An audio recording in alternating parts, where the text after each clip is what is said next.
Did you learn something last night? เมื่อคืนนี้พี่น้องได้รับบางสิ่งบางอย่างไหมคะ Amen. How many of you did the activation last night? เมื่อคืนนี้มีใครบ้างที่ได้อยู่ในการปฏิบัติภาคปฏิบัติช่วงท้ายคะมีกี่คนยกมือหน่อยเมื่อคืนนี้ How many of you read the word that you gave to yourself? มีกี่คนที่อ่านสิ่งที่เขียนแล้วก็ที่เราคิดว่าให้กับคนอื่นจริงๆเป็นสำหรับตัวเราอ่านให้กับตัวเองฟังไหมคะ I heard a few of you cried. ได้ยินว่าบางคนอ่านแล้วก็ร้องไห้เลยน้ำตาไหลเลย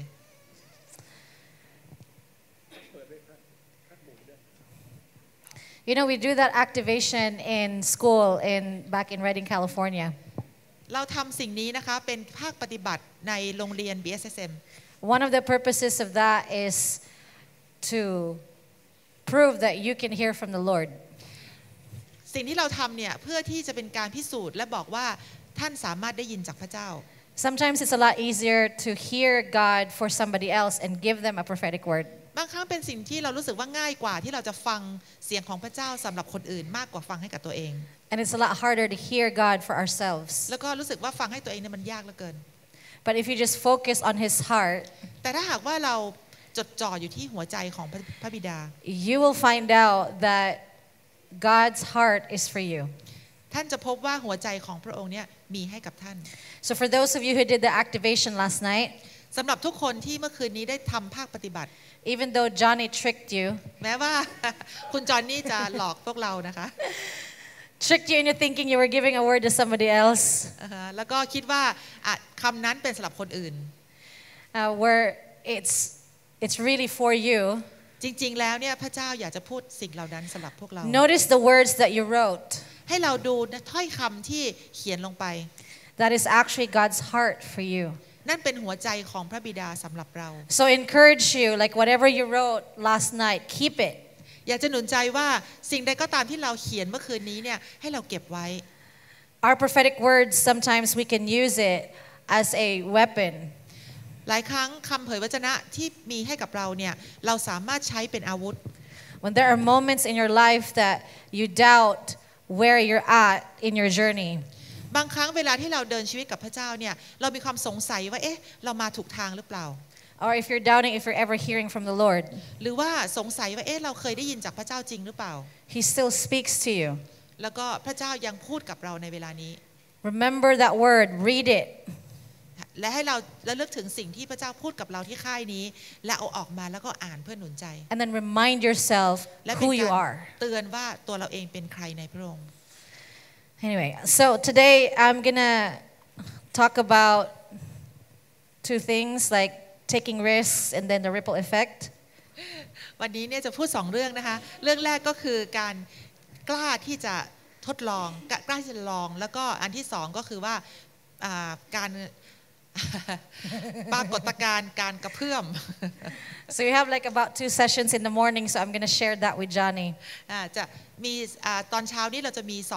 การสอน2ครั้งใช่ไหมคะครั้งหนึ่งจะเป็นอาจารย์และครั้งหนึ่งจะเป็นจอห์นนี่ So it's gonna be really fun. You're gonna see how God works when you take a risk. แล้วก็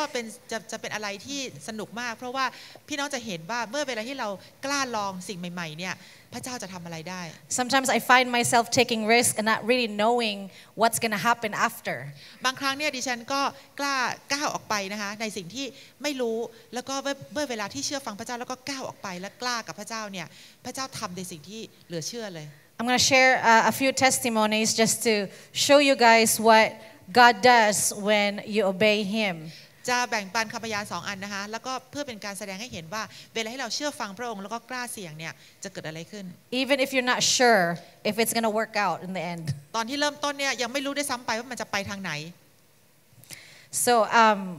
what I'm going to do first is I've been getting words from the Lord. So yesterday I was going to prophesy over somebody. เมื่อวานนี้เนี่ยได้คำจากพระเจ้านะคะแล้วก็จะเผยวจนะสำหรับบางคนที่นี่ But I felt like it was important for us to do the activation so you guys get a chance to hear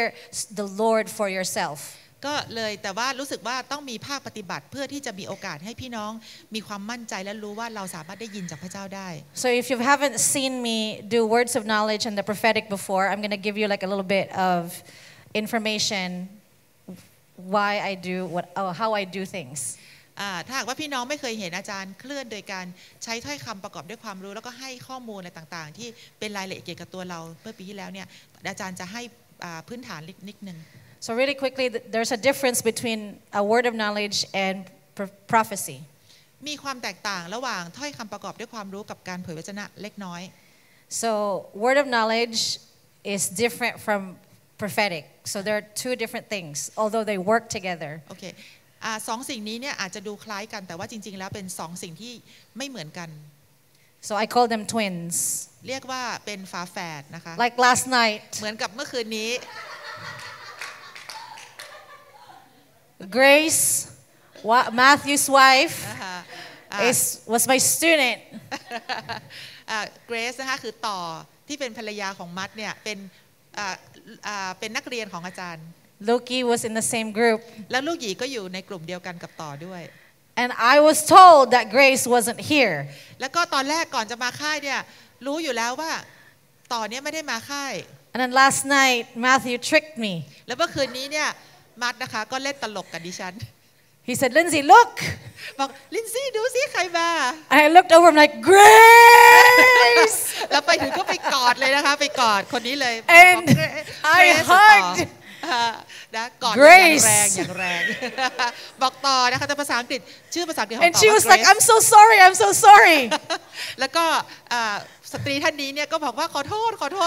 Oh, don't be sorry, it's บอก okay. ไม่เป็นไรไม่ต้องขอโทษหรอกไม่เป็นไรอาจารย์บอกนะ I knew Grace had a twin sister. รู้ว่า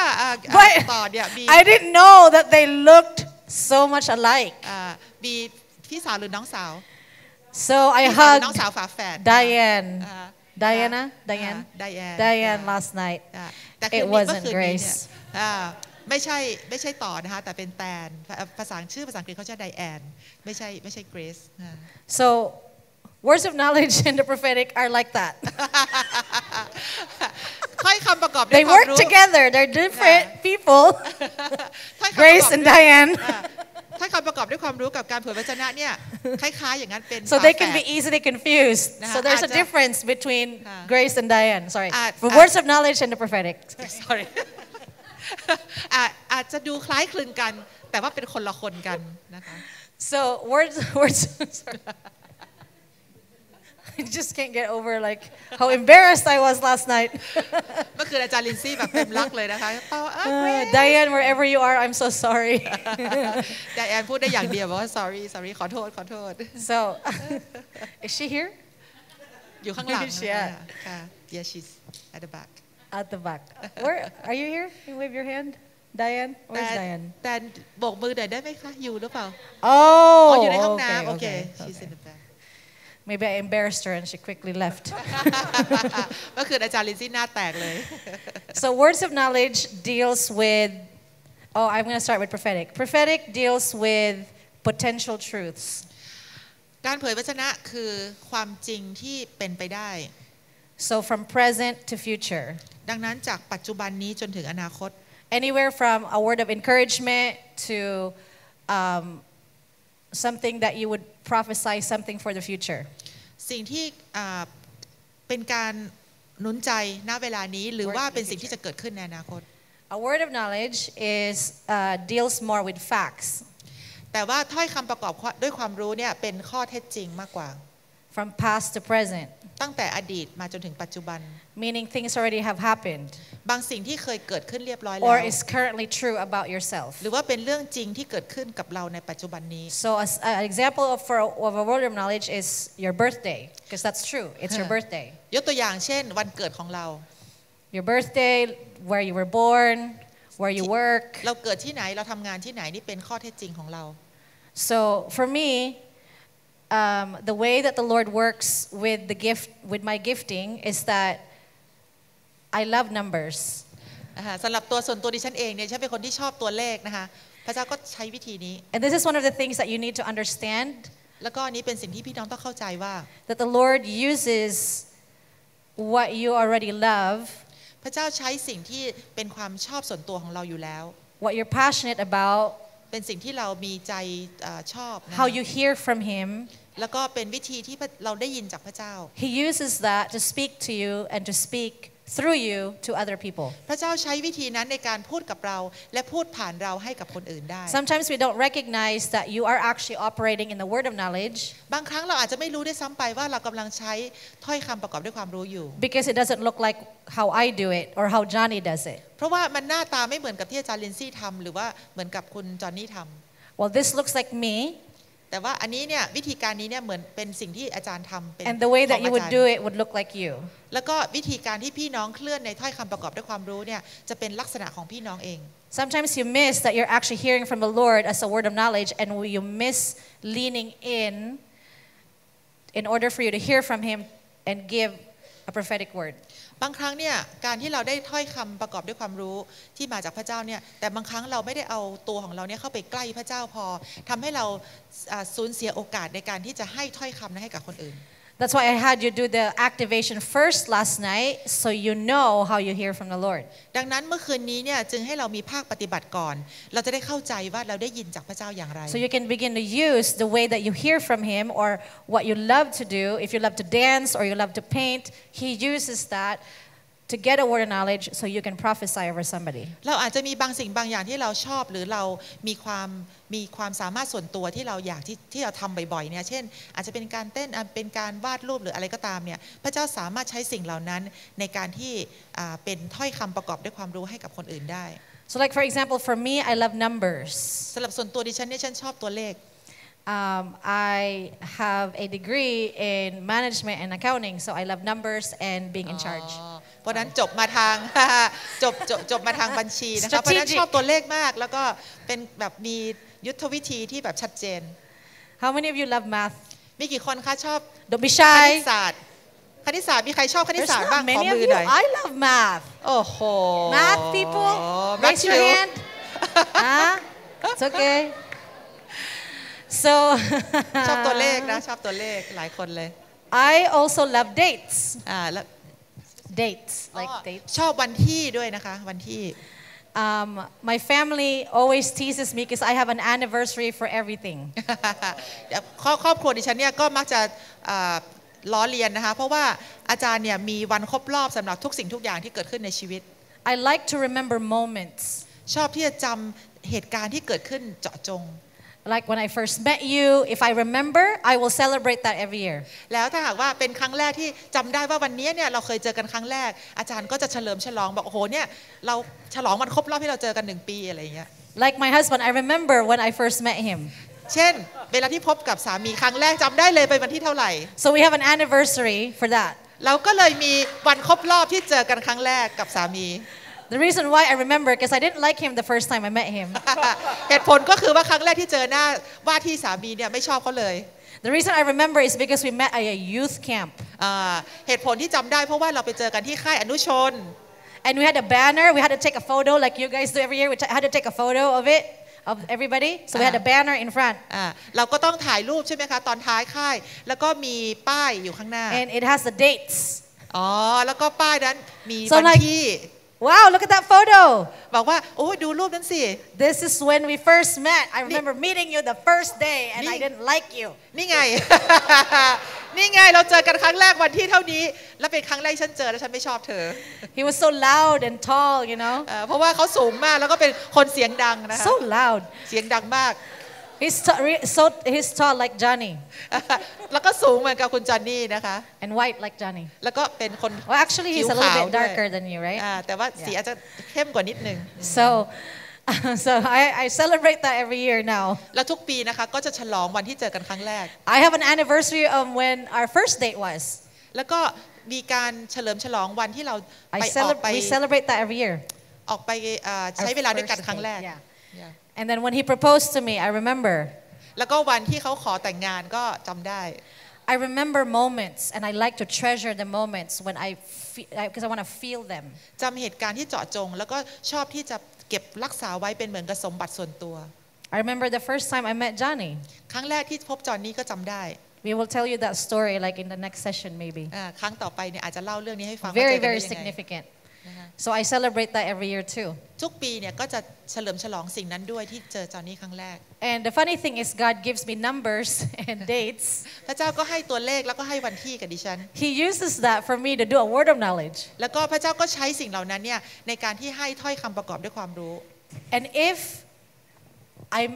I don't pay attention, I miss it. และถ้าหากว่าดิฉันไม่ให้ความสนใจหรือไม่ได้จดจ่อพอเนี่ยก็เวลาโอกาสนั้นก็ผ่านไป It's like, oh, of course, God just speaks to me through that because that's what I do. ก็บอกว่าใช่พระเจ้าพูดกับดิฉันอย่างนั้นเพราะว่านั่นเป็นสิ่งที่ฉันทำอยู่แล้วเป็นประจำ If I don't lean in and I don't pay attention, then I will miss it. แต่ว่าจริงพระเจ้าพูดแต่บางครั้งเนี่ยแม้ว่าพระเจ้าพูดแล้วแต่ว่าเราไม่ได้เอาหูของเราเข้าไปใกล้พระองค์แล้วฟังสิ่งที่พระเจ้าพูดชัดเจนเนี่ยเราก็จะพลาดโอกาสในการที่จะได้ยินจริงๆ So I remind myself that when I'm taking risks, that God uses everything in my life to release a word. ดังนั้นเวลาที่เราเสี่ยงโดยการที่พูดอะไรบางอย่างออกไปที่เราคิดว่าเป็นมาจากพระเจ้าเนี่ยอันนั้นเป็นสิ่งที่พระเจ้าต้องการที่จะปลดปล่อยแล้วก็ใช้สิ่งนั้นในการเป็นถ้อยคำประกอบด้วยความรู้ And I tell myself, what's the worst thing that could happen if you get it wrong? แล้วก็ถามตัวเองบอกว่าสิ่งที่แย่ที่สุดที่จะเกิดขึ้นถ้าหากว่าเราพูดไปแล้วมันไม่ตรงทำยังไง Nothing. ไม่มีอะไรเลย So what's worse than nothing? แล้วก็สิ่งที่แย่กว่าไม่มีอะไรเลยคืออะไร Nothing. ไม่มีอะไรเกิดขึ้นนะคะถึงผิดก็ไม่ช่างมันนะเป็นอะไรอ่ะ So that means แปลว่า I could just go for it and take a risk, and if I don't get it right, I don't lose anything. หมายความว่าไปแล้วก็กล้าที่จะเสี่ยงพูดในสิ่งที่พระเจ้าบอกเป็นถ้อยคำประกอบด้วยความรู้ถ้ามันไม่ถูกฉันก็ไม่สูญเสียอะไรเลย And then the person ends up getting blessed anyway. แล้วก็คนที่ดิฉันไปพูดด้วยเนี่ยเขาจะรับการอวยพรอยู่แล้ว Sometimes when I'm in the grocery store and I see somebody and I talk to them and I get a word and it's wrong. บางครั้งเนี่ยไปซื้อของนะคะแล้วก็ไปเจอบางคนแล้วก็มีถ้อยคำแล้วก็เวลาไปพูดกับเขาปรากฏว่าไม่ใช่ของเขา They think I'm crazy. เขาอาจจะคิดว่าดิฉันแบบ And you know what I think? You know what I think แต่ว่า about ดิฉันคิด that? ว่ายังไงรู้ไหมคะ This person will never see me again. คนนี้เราจะไม่เจอกันอีกแล้วไม่เป็นไร So